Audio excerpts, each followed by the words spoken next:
Welcome to the Real Business webinar on how to make the most of brand Britain overseas. What does the term Made in Britain suggest to you? For many consumers the world over, it suggests craft, style, quality, and a strong dose of tradition and history thrown in for good measure. For many British companies, having a Made in UK label is a key part of their brand identity, helping them sell more products and export into established, new, and emerging markets. But with Brexit uncertainty looming ahead, does a Made in UK label still carry weight? What can UK's small and medium businesses do to make the most of brand Britain today? This is what we're going to dive into for the next half hour. Real Business is hosting this session in partnership with WorldFirst.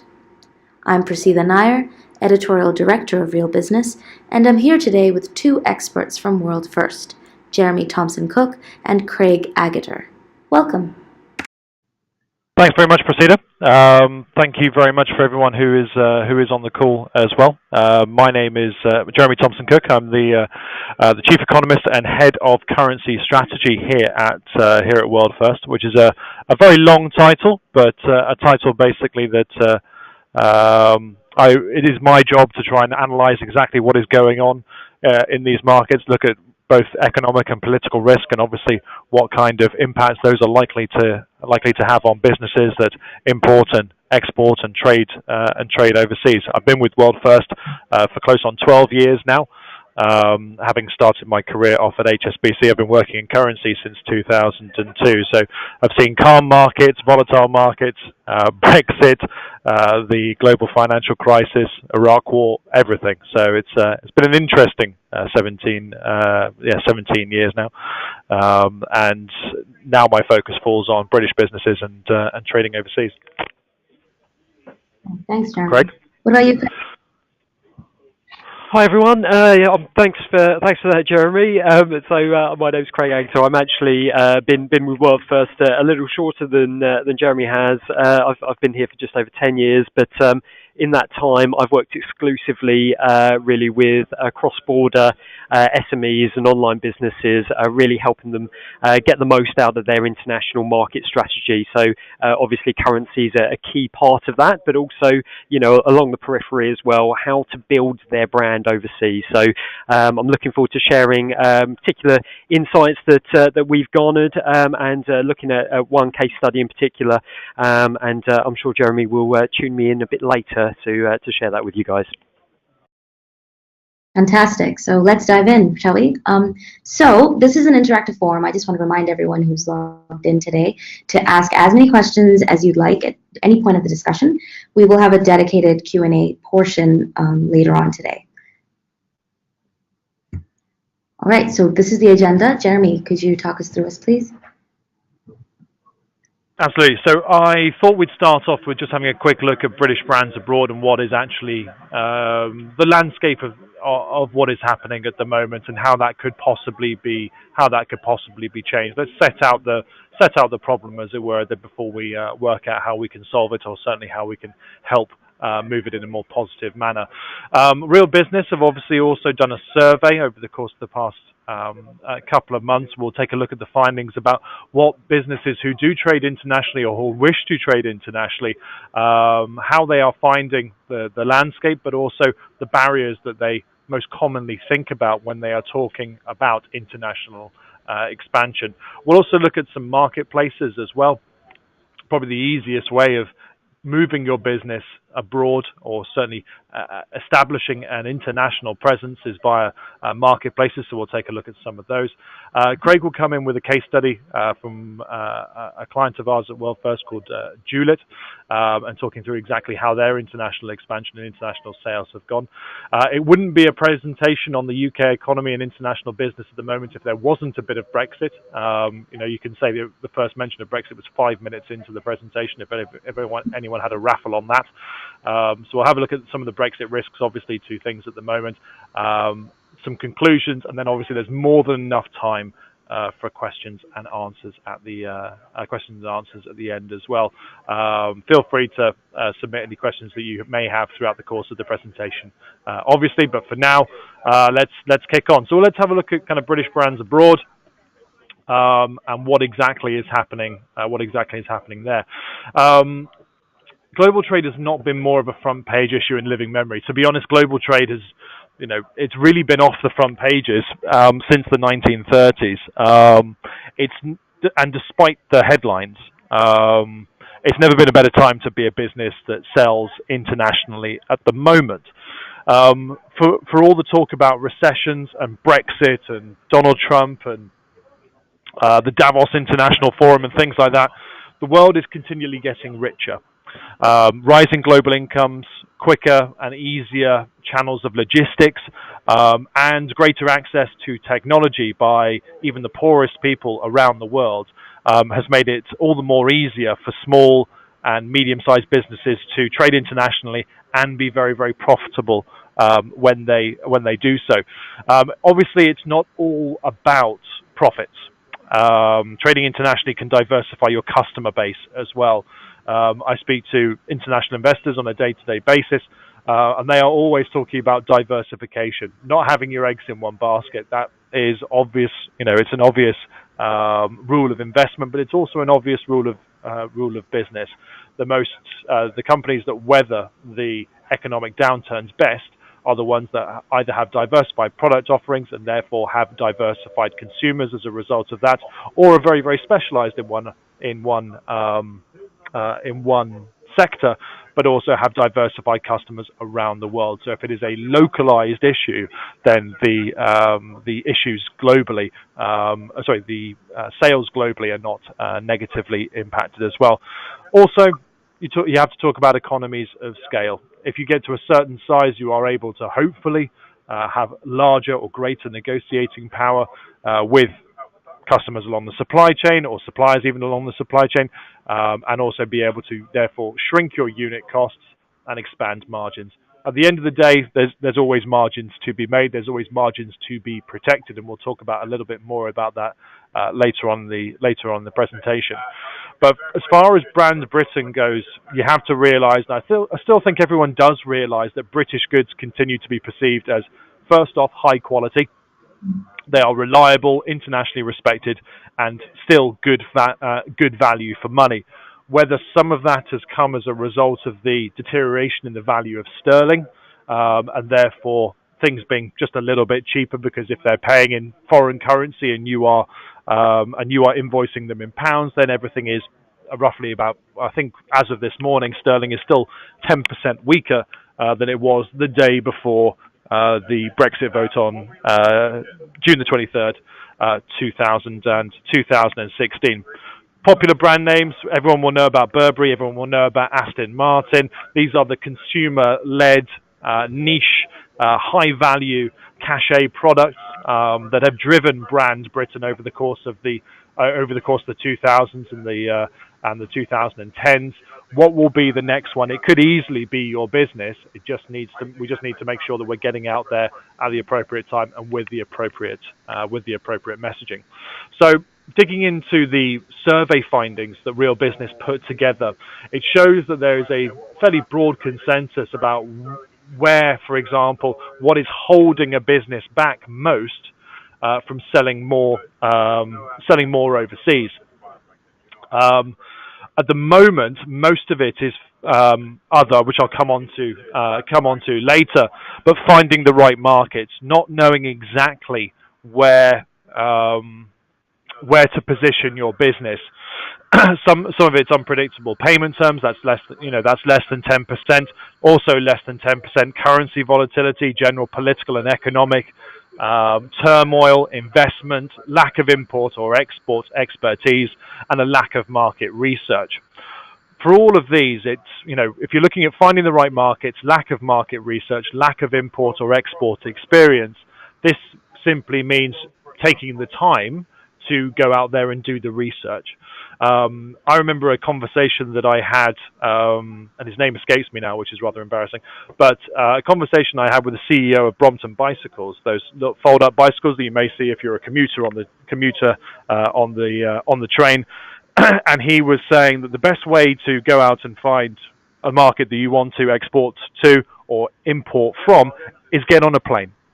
jump on a plane, go and meet businesses, go to trade shows, go to take them out for dinner, eat the strange local delicacy, get drunk on the local spirit, and that is how business is mainly done. So finding the right markets can be a trial and error kind of exercise, but it's the kind of thing where you actually have to get out there, and as much as you can do, research on the internet and sit at your desk and hone in on where you may want to sell, until you've actually got the boots on the ground knowledge that you get simply from putting yourself out there, then you may not have a true, clarified picture of exactly what is going on.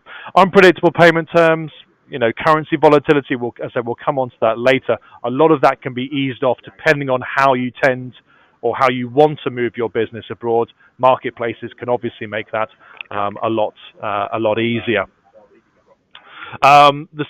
The other question, or the second question of three that I really wanted to drill down into, was what would make international trade simpler and more accessible? The main answer there, once again, with nearly a third of all respondents saying simply better market knowledge. Now, the Department for International Trade have come in for a lot of stick over the course of Brexit. Liam Fox saying that 40 trade deals would be done the minute or a second after midnight on March the 29th, 2019, and having to kind of row that back. The one thing about the Department for International Trade is they are geared towards promoting British business. And to be honest, to be fair to them, to be fair to the civil servants, they do have an incredible amount of market knowledge for wherever you may want to position your business. Now, that could be selling your goods in the United States, opening up a new supplier arrangement with someone in China. So as much as that better market knowledge is out in front about where the where the simplicity needs to come from, that alongside boots on the ground in country can easily make a British brand very accessible for an international market very, very quickly. A lot of things will also help if you are taken on by a marketplace.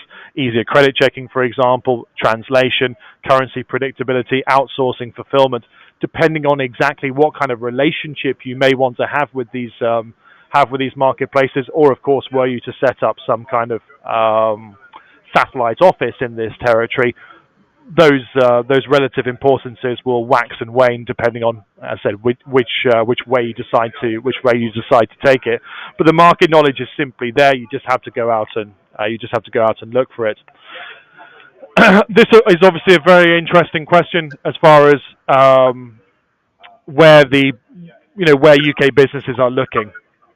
You put together the EU nations are obviously way out in front, but Asia Pacific, Middle East, and China, you put those together, you get roughly the same kind of level as EU nations, but you are, but obviously within a population even, which is somewhat 4 times the size of that. So EU nations are. Sorry, we're just getting a little bit of feedback on.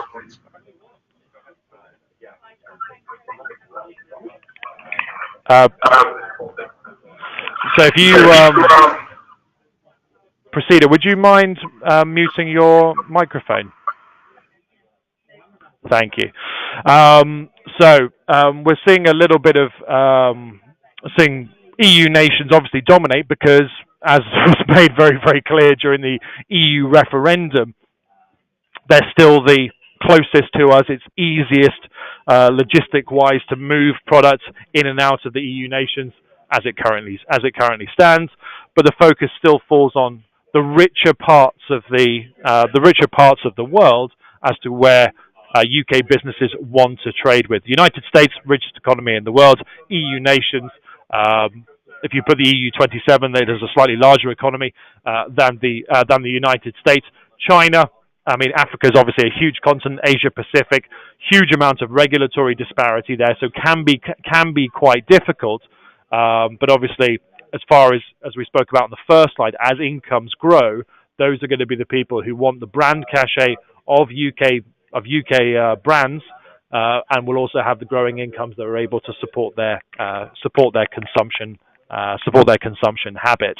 So as it stands at the moment, this is basically a very, very interesting look at what UK businesses are looking at the moment, and it kind of overlays very, very easily with what the UK economy as a whole is looking like. A focus on the EU, a focus on the United States, but difficulties around knowledge about where to go next.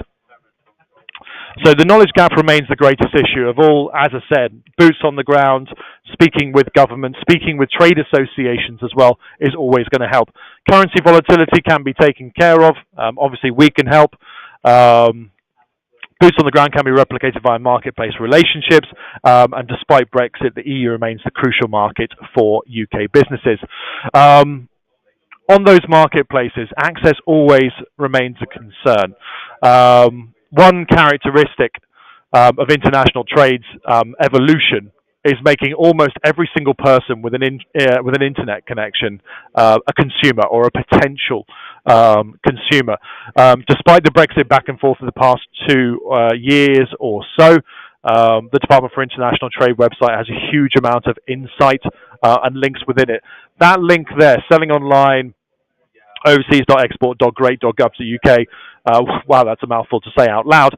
While that may be quite a clunky link, clicking on it will take you through to the Department for International Trade website, and you will be able to simply input what you sell and where you want to sell it, and it will link you through to, I think I typed in shoes and China, and that linked through to about 30 marketplaces, which obviously, and you can rank them depending on how much commission they will take off a product sale, but all the kind of things that you need to look for as a business and be able to therefore click on through and start your international trade journey.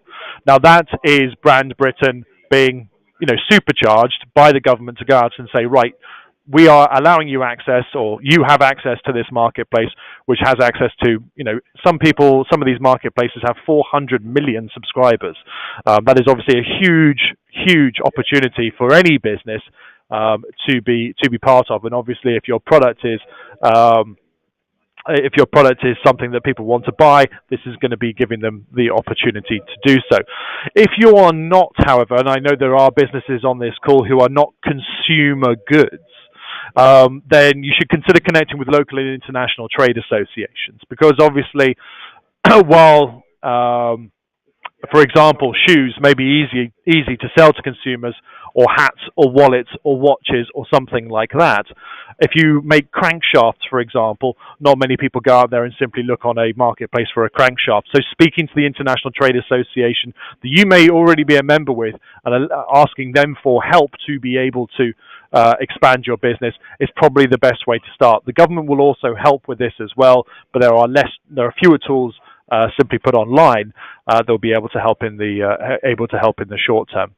What I'm going to do now is I'm going to pass you over to Craig, who's going to talk about another Brand Britain manufacturer that has made a success of it. Brilliant. Thank you very much, Jeremy. Hello, everyone. So, I wanted to focus today on the story of Dualit. We've heard a bit from Jeremy about accessing the international markets, how straightforward that can be.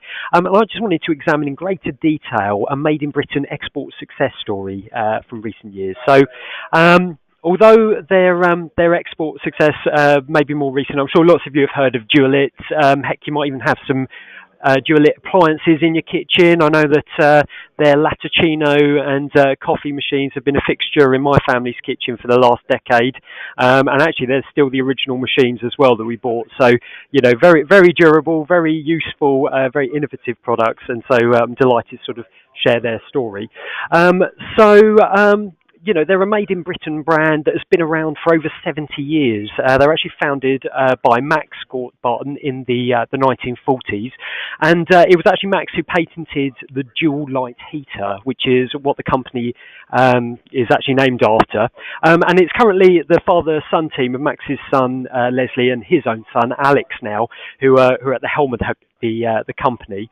As I've sort of insinuated, and as I'm sure you guys know, they established a reputation for long-lasting and well-functioning kitchen products. So they really became a fixture of commercial kitchens from the 1960s onwards, and that reputation has carried over to their domestic kitchen products too. And in fact, actually, calling them domestic kitchen products isn't really fair, because, in many ways they are the commercial kitchen sort of durability and functionality transferred into people's households.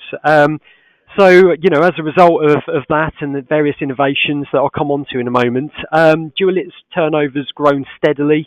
Exports in recent years account for 40% of sales. So, if you consider that they've effectively nearly doubled their business through, export sales, that's pretty significant, and that's something that all British brands should really aspire to, especially in these sort of uncertain economic and political times. It was really sort of in the 1980s that they jump-started their international growth, but it's accelerated in the last couple of decades, and the demand from international customers is partly a product of the Made in Britain cachet that the brand now has. So if we're considering the main factors behind the growth in that international customer base, firstly, the guarantee of quality, and, I suppose that the story or the narrative behind that is a common theme amongst lots of successful British brands, Dualit included. There is, an inherent assumption when you buy British that you're purchasing well-designed, brilliantly made products, which is, something that Jeremy's, touched upon. And, one way that Dualit have merchandise this is by including a plate at the bottom of each toaster that actually states the name of the person that's hand assembled it in the UK. So that's from start to finish. Whoever's on the line, whoever puts it together, their name appears at the bottom, which I think it's a nice touch, and it really kind of brings home, the family, ethos, but also, the pride that everyone at Dualit takes in putting their products together. Also, the products have a reputation for being almost unbreakable, and as I said before, it follows decades of it being used in commercial kitchens, and Dualit emphasises the fact that it is completely repairable. Which also, is a key, piece of the consumer puzzle now in many international markets. It taps into that recent sort of consumer trend really towards environmentally sustainable, anti-single-use products, and ultimately, corporate social responsibility. It's producing lots of, products that are made from recyclable materials perhaps, or that aren't very durable, is not exactly one way to win over consumers regardless of where they're based. And aside from their core offering of kitchen products really, another factor behind Dualit's global success has been its ability to innovate and to tap into complementary product streams and categories. So you might think the Made in Britain only applies to sort of that high-end sort of luxury big ticket purchases, like Jeremy said, from a consumer angle. Actually, it might be whilst it's a bigger factor in sales of those sorts of products, the halo effect that it has on peripheral products or even consumables that company produces, and in this example, Dualit moved into coffee pods in 2012, and that can carry over quite nicely to global sales. I mean, shipments of consumables, because they're typically smaller size products, and there's a repeatability about their sale, that can actually be a really rich annuity revenue stream for British businesses when it comes to international consumers. And indeed, actually following the launch of their Nespresso compatible coffee pods in 2012, Dualit actually ended up winning a far-reaching court ruling in 2013 against Nestle, funnily enough, who contended that their compatible pods infringed on their patents. Now, as a result, they've sent out a message to the wider market, really, and also to consumers that they're the champions of that consumer choice, and they've since sort of continued that success into a range of fine teapods as well. So, following that, what can we surmise perhaps, the key ingredients in a Made in Britain export success story, having looked at what Dualit have done? Well, Firstly, tying into the narrative and the reputation of Britain as a hotbed of established but also new exciting companies as well. We talked about businesses that have been around for decades, perhaps even centuries, but when it comes to that sort of reliability or that mark of quality, actually, British, although it might sound a bit nationalistic, is actually a byword for great, products, great innovation, and great quality. So Dualit's ethos is no frills, no gimmicks, no compromise. It must be Dualit. I mean, it's quite, typically British, really, sort of getting to the point, and the fact that they do something that, they do what they do very well. It really highlights their customer first approach as well, to any international consumers. It might sound like a small point to point out, but a brand should only really leverage that made in Britain tag if the product quality is a cut above typical competitors, where the quality is obvious, where the product's British provenance is, tangible to those end consumers. Secondly, for British brands or British manufacturers, use the practical competitive advantage that the made, designed, built in Britain tagline provides you, or both domestically and internationally. So we saw on the last slide about the hand built by plate that Dualit include on the bottom of their toasters, but they've also leveraged their domestic production advantage to offer greater personalisation options to consumers. So, things like choosing the colour of a toaster or matching it to your curtains. That's something that Dualit have done in conjunction with, various department stores. In this case, it was John Lewis, but, internationally as well. Leslie Gort-Barton actually acknowledged, they couldn't do that if they were making their products in China, just purely because of, the lack of, manufacturing control and the extended lead times.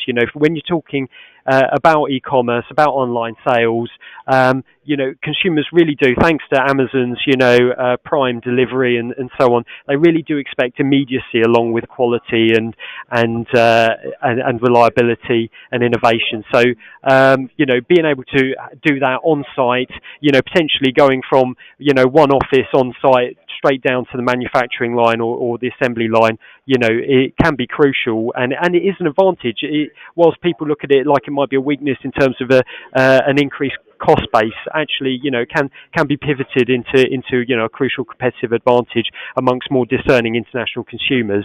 And then, finally, innovation. We talk about it a lot. It's one of these ethereal things, about innovating, doing things differently, offering features that aren't available elsewhere. But just make sure that your products, and I'm sure they are differentiated from competitors, either in form or function, but, so that it's not just a marketing bullet point. I mean, how I've given an example here of how Dualit have done that with their Whisper Boil kettle patent, so that it doesn't make any noise. It's got a ball inside it that actually is the heating element, and so that there's no whistling. It's quiet, it's discreet, and it's one of those things that when you're buying high-end products, it's something that you expect. So, sort of moving away from Dualit, or sort of moving on, I suppose, when evaluating some of the benefits of British brands increasing their demand and their sales overseas, Jeremy's talked about the venues you can go to, the resources you've got there with DIT, but I would be remiss myself to exclude Brexit in my slides. Despite how many of you are probably jaded in hearing about it these days, it's inescapable. So the currency effects of Brexit and this sustained period of sterling weakness are really biting into domestic made in Britain manufacturers' margins, and that's mainly through increased input costs.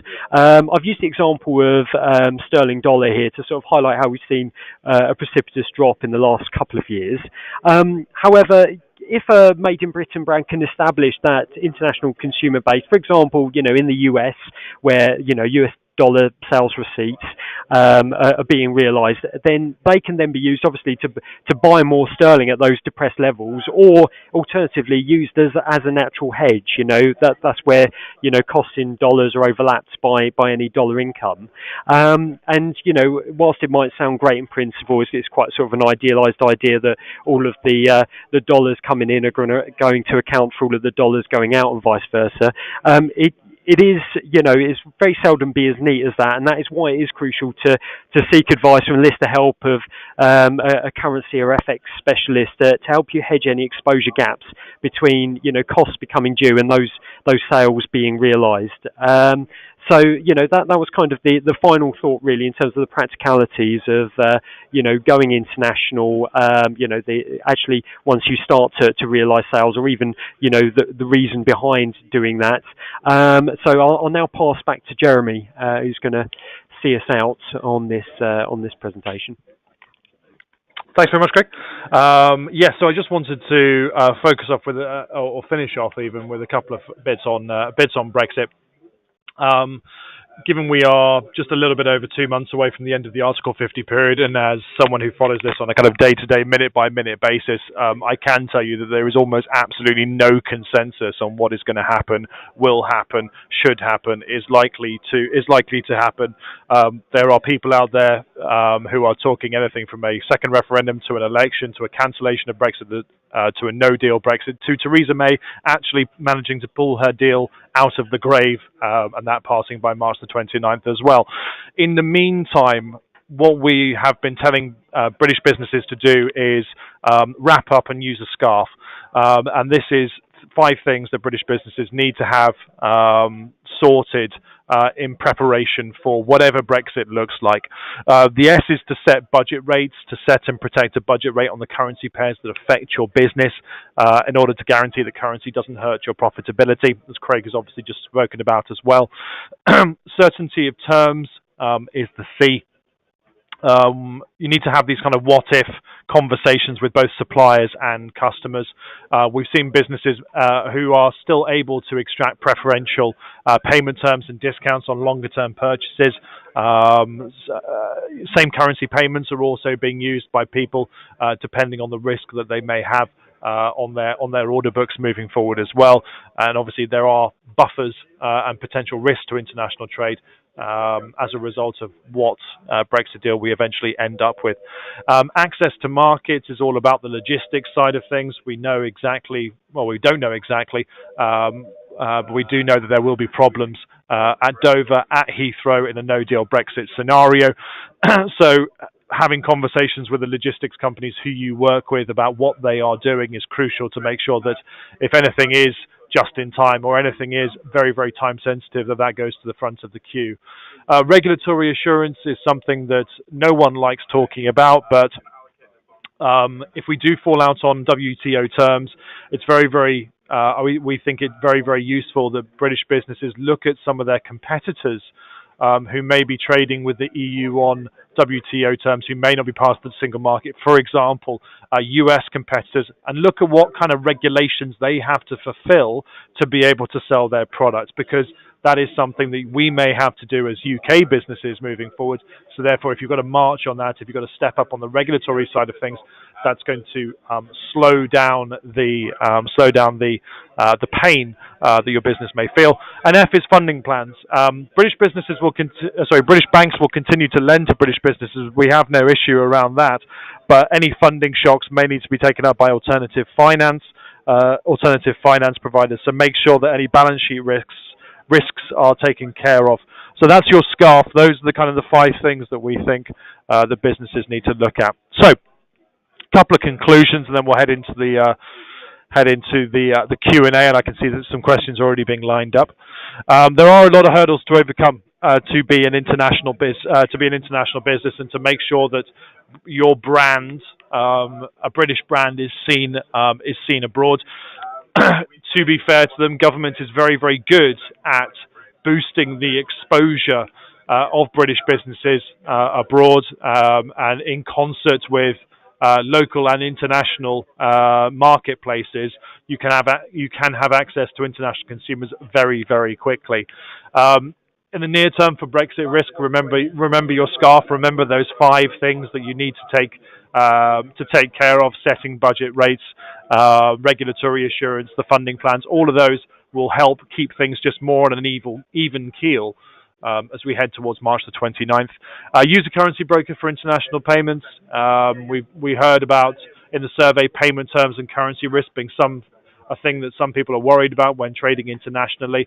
Having the certainty that funds will get there on a certain time, having the ability to hedge away budget rates and protect yourself from currency volatility, it's just one less thing that you have to worry about when obviously worrying about how you're going to market your business, the logistics of your business. We can't help with those, but we can certainly make sure your money gets there on time and gets there in one piece.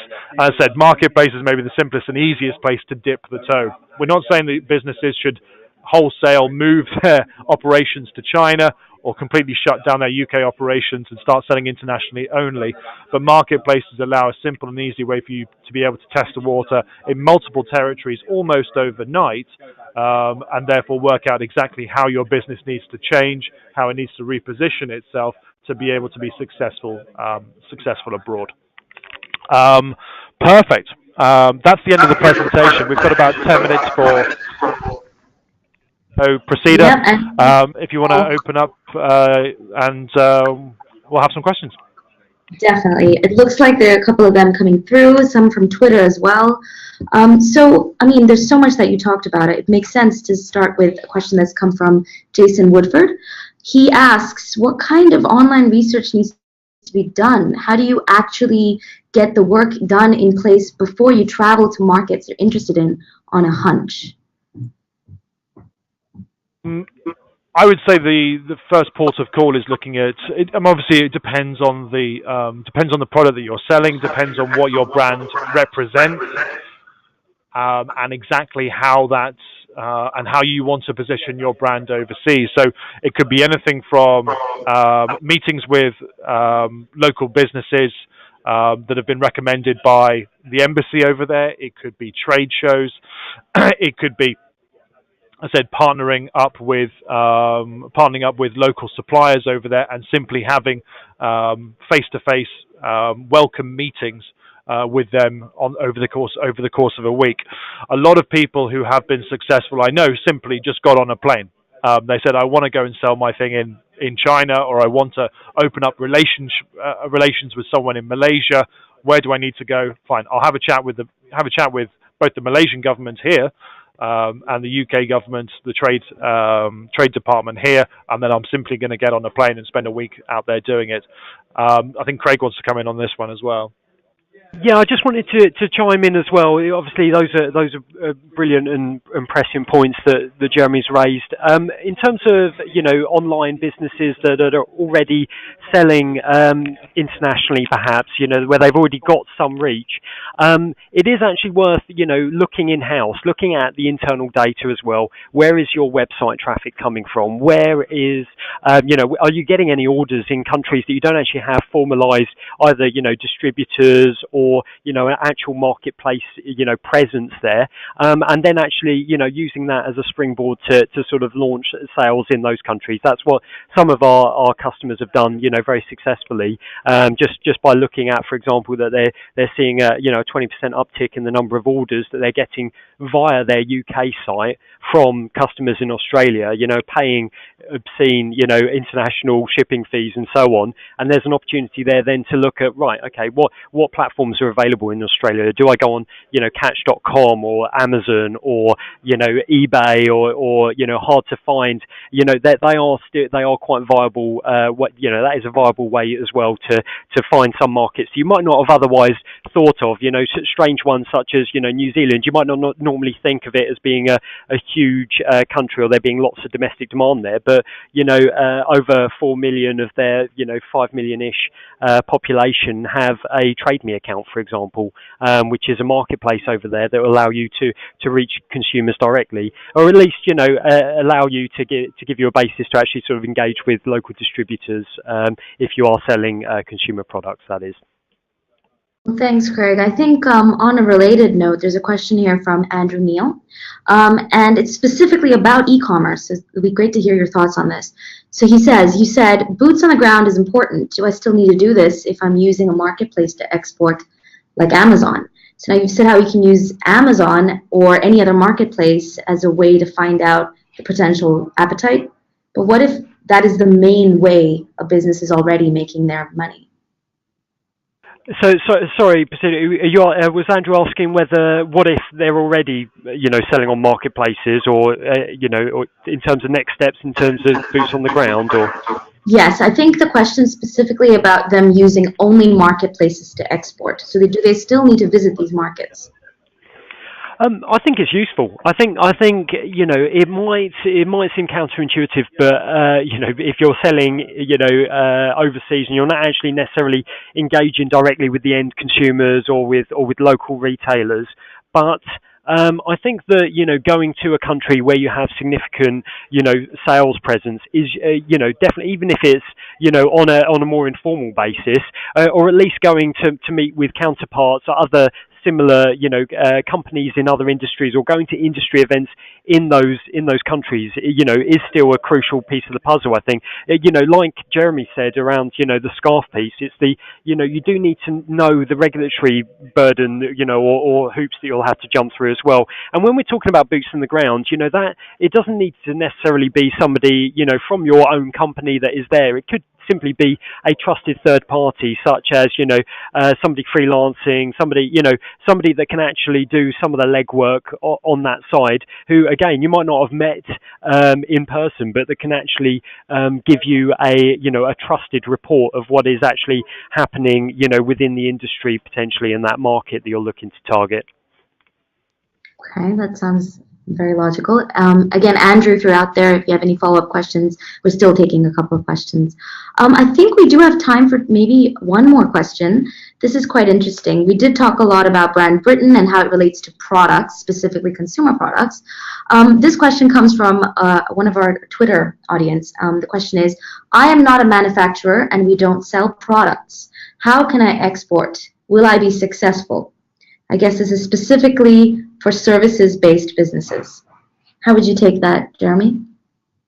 Services businesses are it's a very interesting line away from manufacture, because obviously if a consumer is able to look at a more tangible asset and be able to say, I know exactly what that asset does, then I can go out and look for it. But the marketing of services is a lot more difficult. I would say there's either one of two ways, whether it's a professional, a B2B service, or whether it's a business to consumer service. And Craig's point around the points around the scarf piece is the regulatory side of things is absolutely crucial here, because as much as manufactured goods are regulated, services are regulated. The hoops that you have to jump through to be able to make sure that you are able to operate that business or operate that service within a particular territory, that's probably the first step that you need to conquer to be able to see whether it's actually worth doing that, given the offering and how much the margins that you're able to obtain from your service abroad. Let's say that you are. Let's say that the hoops that you jump through, you're happy to do that and move that forward. Once again, industry associations. This is where the hub of these people are. Knowledge bases, as far as it may be blogs, it may be FAQs about how to be able to market your business. Have a look at you have to learn from the people who are doing it in the market as well. Internet services, for example, are marketed very, very differently here in the UK compared to where they are in Germany or France, for example. So you may need to look at a change in your language, a change in the way you sell. Do you sell here based on price? And in Europe, are you therefore going to have to be based around service, for example? What actually needs to change? It's a lot more difficult to do a service. Obviously, hopefully, margins are a little bit stronger and therefore allow a little bit of leeway on that. And obviously, the logistics side of things is something that not something that has to be worried about. But industry associations have to be your first port of call. Craig, I don't know if you want to come in on that. Well, all I wanted to, I mean, all valid points. The only thing that I'd probably add as well is that, it's thinking about, made in Britain, or brand Britain, it's still the same, you still need the same assurances of quality, and that is really where British, services excel overseas, is that, we actually operate in a very highly regulated environment anyway, across the board.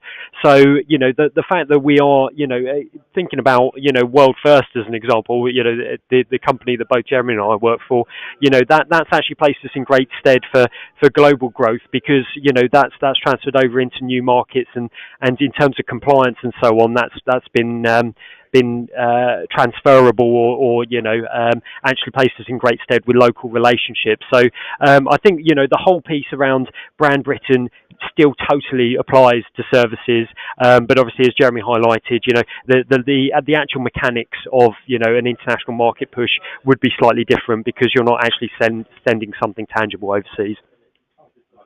Wow, that sounds very insightful and very true, Craig. As a services provider, WorldFirst is global, made in Britain, trading everywhere. So thank you very much, both of you, for your insight.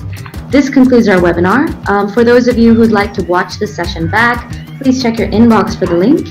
And if you know a decision maker in a growing business that could benefit from the topics we covered today, please feel free to share this with them.